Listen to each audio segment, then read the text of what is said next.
Welcome to Great Neighborhood Cooks. I'm your host, Rob Kircher. Each week I'm going to be knocking on the doors of amazing cooks who live down the street or around the corner. Who knows, maybe from your own neighborhood. For the most part, they're unsung cooks known mainly to their family and friends. Or they might be cooks from that great little hideaway restaurant that we love to discover. Either way, their relative obscurity is about to change as I bring them into the spotlight. So who will be the next discovered great neighborhood cook? Well, stay tuned to find out.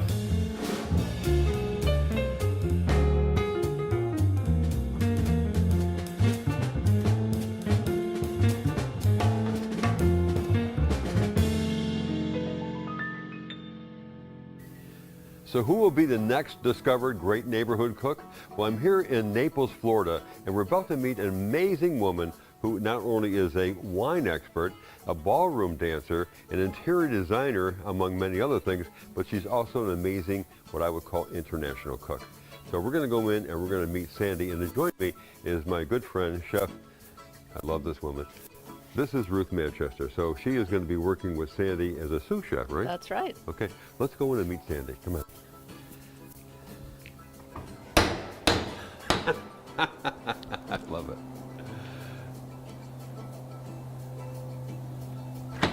There she is. Hi. Hi, Sandy. How are you? Good. How are you? How are you?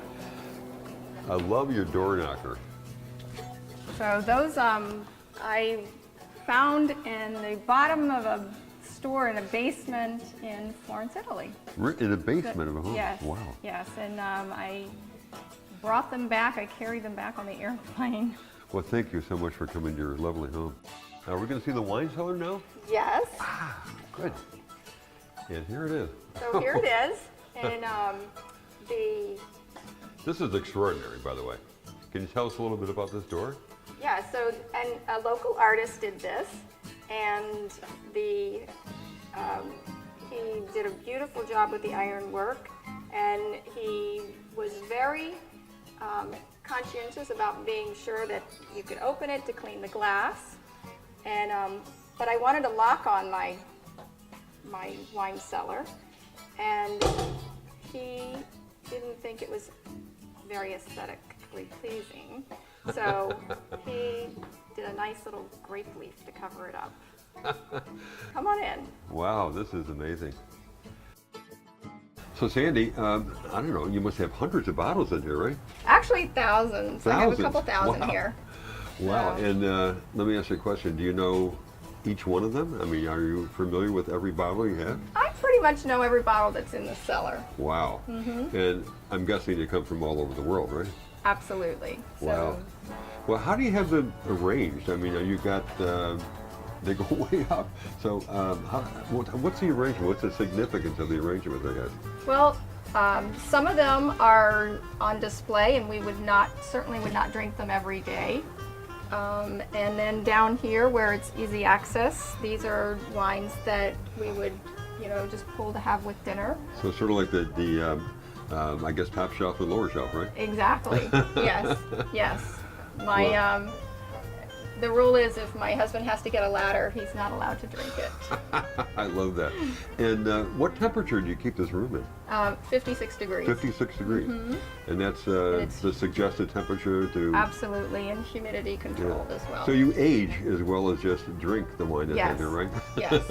That might be a good idea to spend some time in here. That'll help the might aging process. Yes, we You might took age you better. took the words out of my mouth. I'm thinking- and now down here, it keeps going. I know that. But, It does. uh, So I designed this space that underneath the stair to accommodate a wine cellar, and I have the glass front so you can see I it. love this.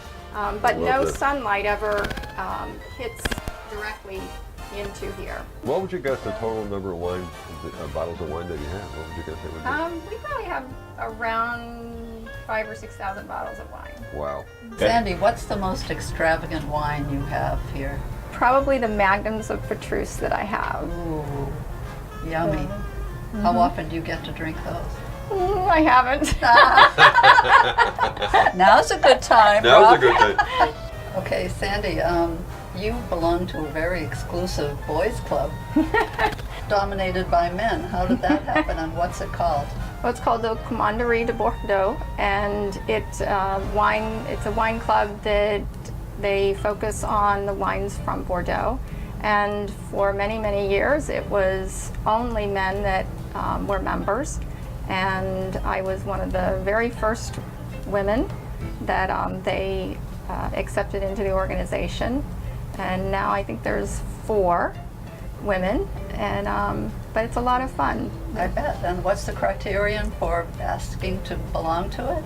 So a knowledge of wines from Bordeaux, as well as a nice cellar with wines from Bordeaux. Which you have a lot of both. Yes. A lot of knowledge and a lot of wine. Congratulations. Thank you. So we're now in Sandy's amazing kitchen, and Ruth and Sandy are going to be preparing an extraordinary dish, actually 2 of them for you.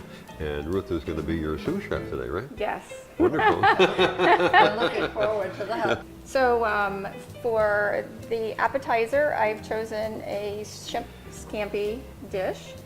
And in both of the dishes that I'm doing today are ones that you can prepare ahead of time, and either the day of or the night before, and put in your refrigerator. And so if you're coming home from work, you can just pop them in the oven, or if you're entertaining, you're not having to be actually in the kitchen cooking.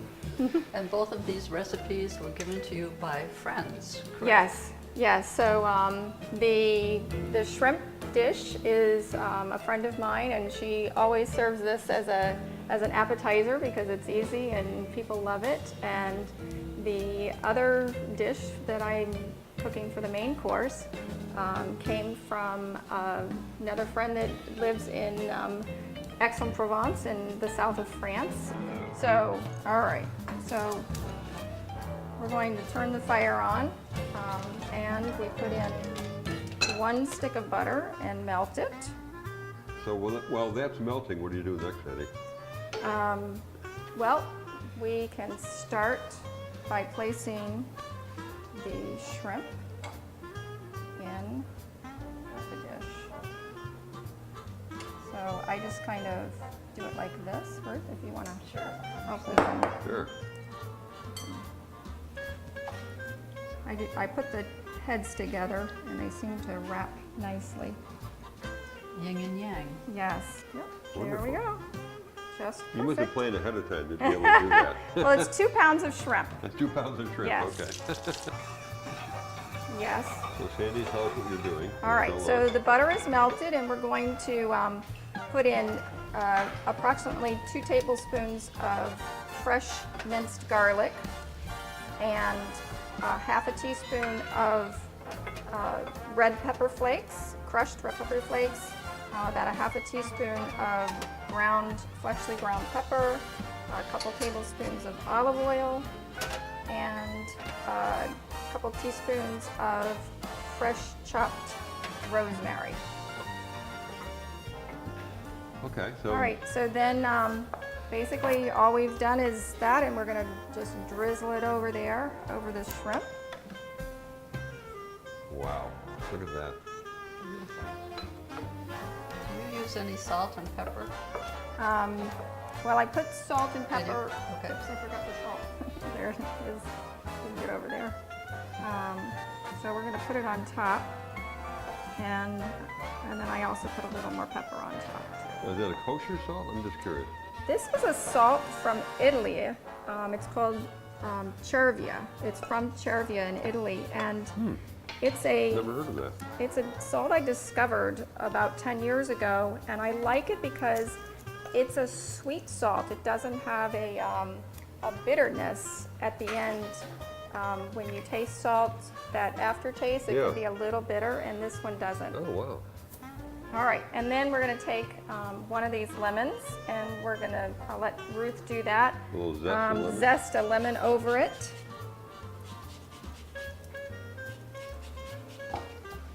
And then we're going to take that same lemon, and we're going to make nice, pretty little thin slices. That is a serious knife, I gotta tell you. Look at that. This is my favorite knife.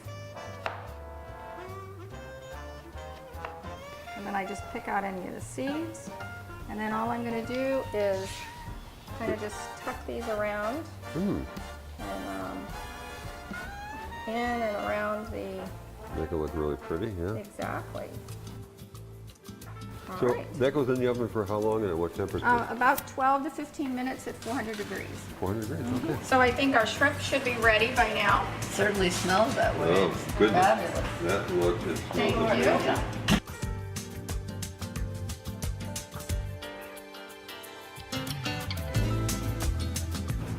So we've decided on a Sauvignon Blanc to go with this beautiful shrimp dish, and you have two here I do. that are obviously favorites of yours.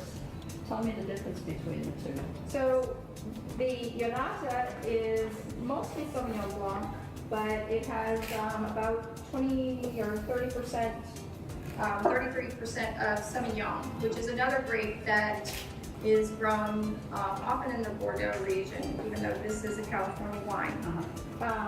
And this is a Sauvignon Blanc from California as well, Isley Vineyards, Orlando. So I don't know, which do you think? I think we should go with this one. Good. So pour us each some wine. The best part, right? Cannot There we wait. go. Nope, no waiting. So let's have a little toast to this amazing first dish, if Absolutely. you will. All right. You. So, Cheers. toast, yeah, absolutely. Or in French, à votre santé. Ah, Oh, say that really again. is learning. Yeah.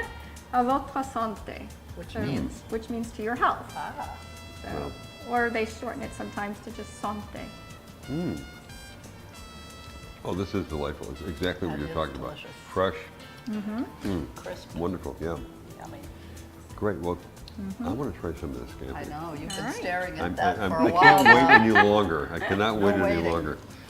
Here we go. Wow, Grab your weapon Yeah, of choice grab your weapon. here. exactly. There you go. Thank you. Sure. So now we've tasted the wine on its own. Now we'll try it with the shrimp. Yeah. Definitely. No dripping. Napkins.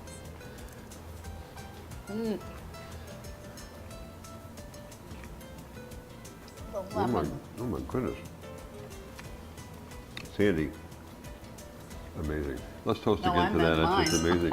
Oh. Incredible. Well, we'll be back, folks, because we're going to be with Sandy and we're going to get into a second dish that's coming up, right? And I can't wait for it. So if it's as good as this one, yeah, I just can't imagine it. So we'll be right back. Bye-bye.